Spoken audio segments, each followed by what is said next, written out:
ಆಸೆ ಗುಣದವನ ಹೆಂಡತಿಯಾಗಬಾರದು. ಬಡತನದ ಮನಿ ಒಳಗ ಹೆಣ್ಣು ಹುಟ್ಟಬಾರದು. ಬಡತನದ ಮನಿ ಒಳಗ ಹೆಣ್ಣು ಹುಟ್ಟಬಾರದು. ಕರುಣೆ ಇಲ್ಲದ ಅತ್ತಿ ಮನೆಯ ಸೊಸೆಯಾಗಬಾರದು. ಅಪ್ಪಿಕೊಂಡು ನಡೆಯುವ ಅತ್ತಿಯ ಸೇವೆ ಮರೆಯಬಾರದು. ಹಡೆದ ತಂದೆ ತಾಯಿಗೆ, ಹಡೆದ ತಾಯಿ ತಂದಿಗೆ ಮಾತು ತರಬಾರದು.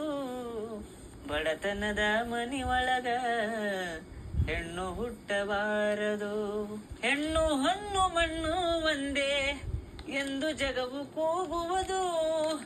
ಈ ಲೋಕದಲ್ಲಿ ನಮಗೆ ಎಂದು ಭಾಗ್ಯ ದೊರಕುವುದು.